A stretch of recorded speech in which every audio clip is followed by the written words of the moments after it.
3 साल, बस मैं, मेरे पोकेमॉन और यहाँ की कड़कती ठंड जिसने मुझे हद से ज़्यादा ताकतवर होने पर मजबूर कर दिया है।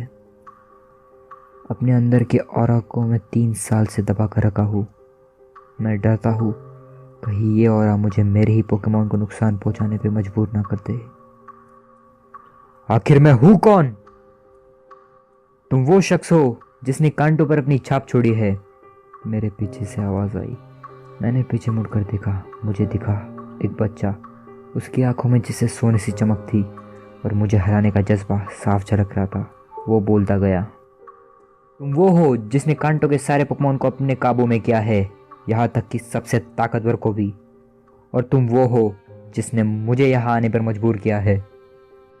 उसके ये शब्द सुनकर मैं खामोश हो गया। जिस ऑरा को मैं 3 साल से अपने अंदर दबा के रखा हूँ, वो फिर से ज्वालामुखी की तरफ फटकर अब मेरे अंदर बह रहा था।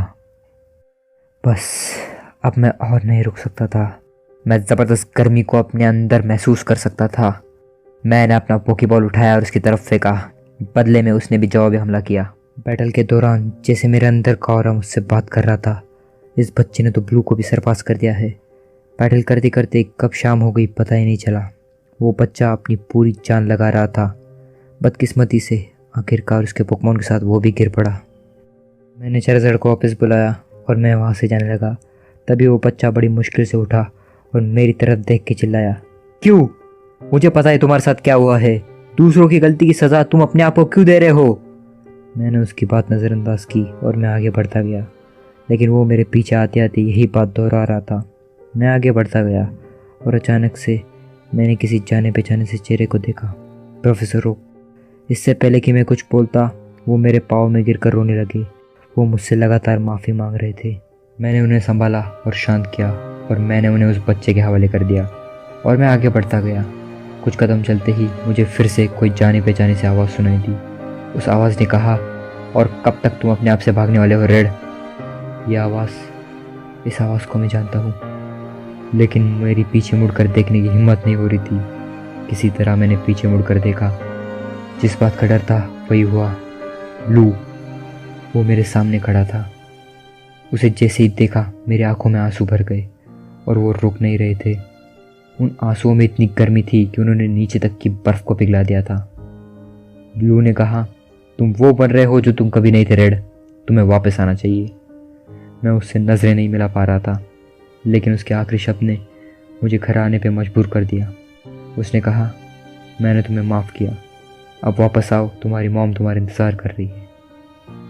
मैंने ब्लू को कसकर गले लगाया और अपने हर काम के लिए फिर से माफ़ी मांगी और वापस लौटते समय मेरी नज़र फिर से उस बच्चे पर गई। मैं उसके पास गया और मैंने उससे कहा, तुझ में दम है, क्योंकि आज तुम्हारी वजह से ही मैं अपने अपनों के बीच हूँ। इस लड़ाई के असली विजेता तुम हो। तुम एक दिन महान मास्टर बनोगे।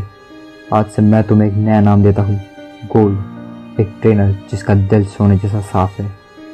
आखिरकार अब सब कुछ पहले जैसा हो गया था। मैं कांटो लौट गया। उसके बाद मेरे कर्मों के लिए मुझे 3 साल जेल में बिताने पड़े, लेकिन मैंने वो समय बर्बाद नहीं किया। उन 3 सालों में मैंने अपने ऑरा को अपने काबू में करना सीख लिया था। अब मैं उसे अपने मर्जी से इस्तेमाल कर सकता था। मैं जैसे ही जेल से बाहर आया, मुझे अपने घर पर एक लेटर मिला। उस लेटर को देखकर मेरे चेहरे पर अपने आप ही मुस्कुराहट आ गई। पोकेमॉन वर्ल्ड टूर्नामेंट जो कि यूनो ओरिजिन में होने वाला था, मुझे उसके लिए बुलाया गया था। मैं इतने बेहतरीन मौके को कैसे छोड़ सकता था? यही वो वक्त है जिससे मुझे मेरी खोई हुई इज्जत वापस मिल सकती है। मैंने अपने 6 सबसे बेहतरीन पोकेमॉन चुने और मैं यूनो के लिए निकल पड़ा।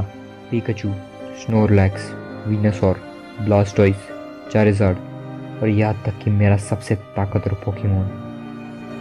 टूर्नामेंट स्टार्ट हो गया था। दुनिया भर के सारे ताकतवर लोग वहाँ आए थे। मैं नहीं चाहता था कि लोग मुझे पहचाने। मैं डरता था कि वो मुझे वापस अपनाएंगे या नहीं, इसीलिए मैंने अपना चेहरा ढक रखा था।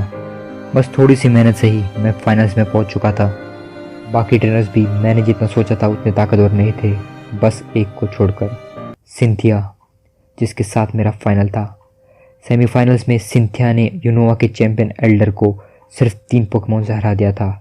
उस मैच के बाद से ही मैं पूरे जोश में था। कुछ देर बाद ही हमारा मुकाबला शुरू हुआ और मैं लीड में था। मैंने सिंथिया के 5 पोकेमॉन हरा दिए थे और अभी भी मेरे पास 2 बचे थे। और फिर आता है गारचॉम्प। अपनी पूरी ज़िंदगी में मैंने इतना ताकतवर पोकेमॉन कभी नहीं देखा था। मैंने चार्जर्ड को भेजा और ड्रैगन क्लॉ इस्तेमाल करने को कहा। इससे पहले कि चार्जर्ड हिलता भी, गारचॉम्प के एक ही स्टोन एज में चार्जर्ड हार गया। जिस पोकेमॉन से मैंने पूरे कांटो को टक्कर दी वो हार गया था। अपनी आंखों पर मुझे विश्वास नहीं हो रहा था। मैं अंदर से जिसे टूट सा गया था। अब मुझे लगा मेरी हार तय है। उस स्टोन एज के धमाके से मेरा ढका हुआ चेहरा खुल गया था और मुझे पता भी नहीं चला। मैं तो अपने ही सदमे में था। तभी दर्शकों में बैठा एक बच्चा जोर से चिल्लाया, मैं इसे जानता हूँ, ये तो कांटो का रेड है जो आज तक कभी नहीं हारा। उसके बाद स्टेडियम में जैसे मेरे नाम की आग सी लग गई। सिंथिया भी थोड़ी चौंकी हुई लग रही थी। ये बच्चा सही कह रहा है, मैं हूँ रेड, दुनिया का सबसे ताकतवर पोकेमॉन ट्रेनर। मैं इतनी आसानी से नहीं हार सकता, कभी नहीं। अब मेरे पास बस एक ही पोकेमॉन बचा है। अब तुम ही मेरी आखिरी उम्मीद हो। जानता हूँ कि ये हमारा पहला बैटल है, लेकिन मुझे तुम पर पूरा भरोसा है। बाहर आओ म्यूटू। सारे लोग म्यूटू को देखकर हैरान थे। मैंने सिंथिया से कहा, असली मुकाबला तो अब शुरू होता है। मुकाबला शुरू हुआ। दोनों ही पोकेमॉन इतने ताकतवर थे कि उनकी ताकत से पूरा स्टेडियम हिल रहा था। म्यूटू के साइकिक पावर इतने शक्तिशाली हो गए, मैंने कभी सपने में भी नहीं सोचा था। लेकिन सिंथिया का गारचॉम्प भी कुछ कम नहीं था। उसकी पावर भी लेजेंडरी लेवल की थी। उसके मूवमेंट से ही मैं समझ गया था कि सिंथिया का एक्सपीरियंस मुझसे कहीं ज़्यादा है। लेकिन अब बस इस मुकाबले को मैं एक ही बार में ख़त्म करना चाहता था। मैंने अपने ऑरा को रिलीज़ किया और इस बार मैं पूरे कंट्रोल में था। लेकिन तभी गारचॉम्प के एक ब्लो से ही म्यूटू गिर पड़ा। मैं समझ गया अब म्यूटू में और लड़ने की ताकत नहीं बची है। मैंने म्यूटू की ओर देखा। म्यूटू ने मुझे टेलीपैथिक कनेक्शन में बांधा।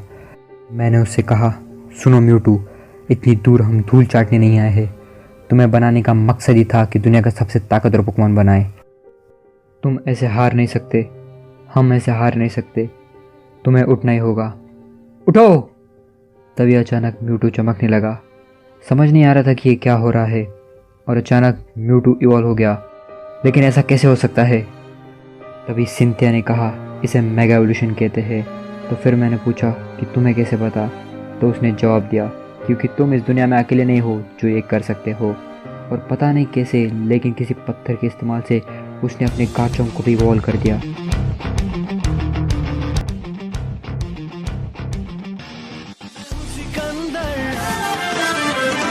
मन के अंदर है भरोसा, सदा मुझको राह दिखाता जो